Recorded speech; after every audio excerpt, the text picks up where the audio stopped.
नमस्कार स्टूडेंट्स, और आइए आपका स्वागत है द कंसोलिडेटेड सिविल की एकदम special series one concept one video में। आज हम लोग एक ऐसे टॉपिक की क्लास लगाने वाले हैं जो सिविल इंजीनियरिंग के हर एग्जाम का आप कह सकते हैं परमानेंट गेस्ट है। जी हाँ, आज होने वाला है ड्यूटी, डेल्टा और बेस पीरियड का फुल एंड फाइनल संपूर्ण विश्लेषण। तो आइए फटाफट गेम प्लान देख लेते हैं। सबसे पहले हम मिलेंगे इरिगेशन के 3 खिलाड़ियों से, फिर उनके कॉन्सेप्ट्स को एकदम प्रैक्टिकल तरीके से समझेंगे। उसके बाद उनका अल्टीमेट फॉर्मूला डिराइव करेंगे। फिर देखेंगे कि ड्यूटी को कौन कौन से फैक्टर्स इफेक्ट करते हैं, और आखिर में कुछ इंपॉर्टेंट एफिशिएंसी टर्म्स और एग्जाम की ट्रिक्स। मैं प्रॉमिस करता हूँ इसके एंड तक ये कॉन्सेप्ट आपके दिमाग में कॉन्क्रीट की तरह सेट हो जाएगा। तो चलिए शुरू करते हैं। इरिगेशन के 3 खिलाड़ी। आइए मिलते हैं इस कहानी के 3 मेन कैरेक्टर्स से, बेस पीरियड, डेल्टा और ड्यूटी। बॉस, इन तीनों को समझ लिया ना तो समझो आधा चैप्टर तो यहीं खत्म। अच्छा, तो हमारा पहला खिलाड़ी है बेस पीरियड, जिसे हम कैपिटल बी से लिखते हैं। एकदम सिंपल भाषा में, जब आपने फसल को पहला पानी दिया और जब फसल काटने से आखिरी पानी दिया, उसके बीच के जितने भी दिन हैं वही है बेस पीरियड। इतना सिंपल। अब यहाँ एक छोटा सा टेक्निकल पॉइंट है। ये क्रॉप पीरियड से थोड़ा सा अलग होता है। क्रॉप पीरियड होता है बीज बोने से लेकर फसल काटने तक का टाइम, लेकिन बेस पीरियड है पहली वाटरिंग से आखिरी वाटरिंग तक। एग्जाम्स में हम अक्सर इनको सेम मान लेते हैं, बट आपको एज एन इंजीनियर इनके बीच का फर्क पता होना चाहिए। चलो अब आते हैं अपने दूसरे हीरो पर, जिसका नाम है डेल्टा, जिसे हम इस ट्रायंगल वाले सिंबल से दिखाते हैं। इसका कॉन्सेप्ट ना एकदम विजुअल है। इमेजिन करो आपके पास एक गमला है, उसको पूरा बड़ा होने तक आपने जितना भी पानी डाला, अगर वो सारा पानी उसी गमले में इकट्ठा कर दें तो उस पानी की जो टोटल हाइट बनेगी ना, वही उस फसल का डेल्टा है। So it's basically the total depth of water a crop needs over its entire base period. बिल्कुल सिंपल। और जैसा कि आप यहाँ देख सकते हैं, हर फसल की प्यास अलग अलग होती है यार। देखो, गन्ना यानी शुगर केन और चावल यानी राइस, ये सबसे ज्यादा थर्स्टी क्रॉप्स हैं। दोनों को लगभग 120 सेंटीमीटर पानी चाहिए। वहीं दूसरी तरफ गेहूं यानी वीट को सिर्फ 40 सेंटीमीटर। तो ये साफ साफ दिखाता है कि हर फसल का डेल्टा अलग होता है। और अब आते हैं तीसरे और सबसे इंपॉर्टेंट खिलाड़ी पर, ड्यूटी, जिसे हम कहते हैं कैपिटल डी। इसको समझने का सबसे बेस्ट तरीका है गाड़ी के माइलेज का एग्जाम्पल। जैसे गाड़ी का माइलेज होता है किलोमीटर पर लीटर, वैसे ही पानी की ड्यूटी होती है हेक्टेयर पर क्यूमेक। सिंपल सी बात है, अगर आप 1 क्यूमेक पानी यानी 1 क्यूबिक मीटर पर सेकंड लगातार पूरे बेस पीरियड के लिए सप्लाई करते हैं, तो उस पानी से आप जितना एरिया हेक्टेयर्स में इरिगेट कर पाते हो, वही उस पानी की ड्यूटी है। और हाँ, यूनिट जरूर याद रखना, हेक्टेयर पर क्यूमेक। तो अब सवाल ये है कि भाई ड्यूटी ज्यादा अच्छी है या कम? सोचो, अगर आपकी गाड़ी ज्यादा माइलेज दे तो बढ़िया है ना, कम पेट्रोल में ज्यादा दूर जाओगे। बिल्कुल वही लॉजिक यहाँ है। हाई ड्यूटी का मतलब है आप कम पानी में ज्यादा एरिया इरिगेट कर रहे हो, मतलब पानी का एफिशिएंट यूज हो रहा है। और लो ड्यूटी मतलब पानी बर्बाद हो रहा है। तो एक सिविल इंजीनियर का अल्टीमेट गोल क्या है? To achieve high duty. हमें पानी बचाना है। ओके, तो अब जब हम अपने तीनों प्लेयर से मिल चुके हैं, अब टाइम है ये देखने का कि इनका आपस में रिश्ता क्या कहलाता है। अब टाइम है अल्टीमेट फॉर्मूला का। और टेंशन मत लो, ये कोई मैजिक नहीं है, एकदम सिंपल सा लॉजिक है।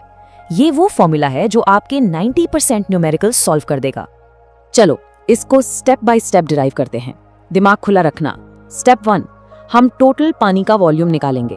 वॉल्यूम क्या होता है? Discharge into time. डिस्चार्ज है 1 क्यूमेक और टाइम है b डेज। अब डेज को सेकंड्स में कन्वर्ट करना पड़ेगा। एक दिन में होते हैं 86400 सेकंड्स, तो टोटल वॉल्यूम हो गया 86400 गुणा b cubic metres. Simple. Step 2, total area कितना इरिगेट हुआ? ड्यूटी की डेफिनेशन से एरिया है d हेक्टेयर्स, और 1 हेक्टेयर मतलब 10,000 स्क्वायर मीटर्स, तो एरिया हो गया d इंटू 10,000। स्टेप 3, अब इनको रिलेट करते हैं। याद है डेल्टा क्या था? Total depth. तो delta is equal to total volume divided by total area. बस वैल्यूज पुट कर दो और रिलेशन आपके सामने है। और ये रहा हमारा हीरो फॉर्मूला। डेल्टा मीटर्स में is equal to 8.64 times b divided by d। अब आप सोच रहे होंगे ये 8.64 कहाँ से आया? कोई मैजिक नंबर नहीं है भाई, ये सिंपल है। स्टेप 1 का जो कांस्टेंट था 86,400, उसको स्टेप 2 के कांस्टेंट 10,000 से डिवाइड कर दो। बस 86,400 डिवाइडेड बाय 10,000 इज 8.64। इस फॉर्मूला को दिमाग में प्रिंट कर लो। Delta is equal to 8.64 b by D. Almost सारे न्यूमेरिकल्स इसी एक फॉर्मूला से हो जाएंगे। लेकिन दोस्तों, एक अच्छे इंजीनियर को यह भी पता होता है कि रियल वर्ल्ड में चीजें इतनी सीधी नहीं होती। ड्यूटी हमेशा एक कांस्टेंट वैल्यू नहीं है। फील्ड पर अलग अलग कंडीशंस के हिसाब से ये बदलती रहती है।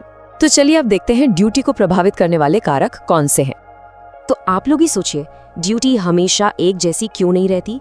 ऐसा क्या हो जाता है फील्ड पर कि पानी का माइलेज ऊपर नीचे हो जाता है? व्हाट डू यू थिंक, क्या रीजंस हो सकते हैं? ओके, तो ये हैं कुछ मेन रीजंस। सबसे पहला है मिट्टी का टाइप। अगर मिट्टी रेतीली है यानी सैंडी, तो पानी तेजी से नीचे चला जाएगा, लॉसेस बढ़ जाएंगे और ड्यूटी कम हो जाएगी। फिर आते हैं क्लाइमेट पे। अगर गर्मी ज्यादा है, टेम्परेचर हाई है, तो इवेपोरेशन से पानी उड़ जाएगा, अगेन ड्यूटी कम हो जाएगी। और हाँ, आपकी फार्मिंग टेक्निक्स और कौन सा मेथड ऑफ इरिगेशन यूज कर रहे हो, इससे भी बहुत बड़ा फर्क पड़ता है। ये स्लाइड दिखाती है कि इरिगेशन मेथड कितना ज्यादा मैटर करता है। एक तरफ है वाइल्ड फ्लडिंग, जिसमें आप बस पानी को खेत में खुला छोड़ देते हो, सबसे ज्यादा वेस्टेज और सबसे कम ड्यूटी। और दूसरी तरफ है ड्रिप इरिगेशन, जो पानी को बूंद बूंद करके सीधा पौधों के जड़ों तक पहुंचाता है। इसमें वेस्टेज मिनिमम और ड्यूटी मैक्सिमम होती है। देखा टेक्नोलॉजी का कमाल। ये एक बहुत ही इंपॉर्टेंट कॉन्सेप्ट है, इसको ध्यान से समझना। पानी रेजर्वॉयर से निकलकर आपके खेत तक एक लंबे कैनाल सिस्टम से आता है ना, तो ड्यूटी हर जगह सेम नहीं रहती। जब पानी मेन कैनाल के हेड से चलता है तो वहां ड्यूटी सबसे कम होती है। क्यों? क्योंकि वहां से आगे पूरे सिस्टम में जो पानी के लॉसेस होने वाले हैं, उन सबको कंसिडर करना पड़ता है। जैसे जैसे पानी आगे बढ़ता है और खेत के पास पहुंचता है, लॉसेस कम होते जाते हैं और इसलिए ड्यूटी बढ़ती जाती है। तो ये फंडा याद रखो, duty is minimum at the head of the main canal and maximum right on the field. चलिए अब आते हैं फाइनल सेक्शन पर। कंसेप्ट्स तो हमने समझ लिए, अब स्कोर पक्का करने की बारी है। यहाँ हम इरिगेशन एफिशिएंसीज और कुछ जरूरी एग्जाम ट्रिक्स की बात करेंगे। पानी के लॉसेस को नापने के लिए हम कुछ एफिशिएंसी टर्म्स यूज करते हैं। पहली है वाटर कन्वेयंस एफिशिएंसी, ये बताती है कि कैनाल में बहते हुए कितना पानी लॉस हो गया। दूसरी है वाटर एप्लीकेशन एफिशिएंसी, ये बताती है कि खेत में पहुंचे हुए पानी का कितना हिस्सा पौधों की जड़ों तक स्टोर हुआ। तीसरी वाटर स्टोरेज एफिशिएंसी, ये देखती है कि जड़ों को जितना पानी चाहिए था उतना मिला या नहीं। और चौथी वाटर डिस्ट्रीब्यूशन एफिशिएंसी, ये मेजर करती है कि पानी पूरे खेत में यूनिफॉर्मली यानी एक समान रूप से डिस्ट्रीब्यूट हुआ या नहीं। ये सारी टर्म्स एक इंजीनियर को बताती हैं कि पानी आखिर बर्बाद हो कहाँ रहा है, ताकि उसे ठीक किया जा सके। ऑलराइट, ये है आपका अल्टीमेट रिवीजन टूल, एक चीट शीट जिसमें सबसे इंपॉर्टेंट टेकअवेज हैं। इसका तो स्क्रीनशॉट ले ही लो, इसमें सब कुछ है। पहला, सबसे important relation, delta is equal to 8.64 b by D. सबसे ज्यादा न्यूमेरिकल्स इसी से आते हैं। दूसरा, ड्यूटी का वेरिएशन, जैसे जैसे डाउनस्ट्रीम जाते हैं ड्यूटी बढ़ती है। और तीसरा, सबसे कॉमन ट्रिक जो एग्जाम्स में आती है, अगर बेस पीरियड मंथ्स में दिया है तो उसे 30 से मल्टीप्लाई करके डेज में कन्वर्ट करना मत भूलना। और एक आखिरी लेकिन सबसे जरूरी सलाह, इस कोड को हमेशा याद रखना। कॉन्सेप्ट के साथ साथ यूनिट्स पर पकड़ होना ही न्यूमेरिकल सॉल्व करने की असली कुंजी है। ये बहुत सच है। मैंने बहुत बार स्टूडेंट्स को देखा है जो फॉर्मूला जानते हैं, कॉन्सेप्ट जानते हैं, लेकिन डेल्टा को सेंटीमीटर में डाल देते हैं, जबकि फॉर्मूला में मीटर्स में चाहिए होता है।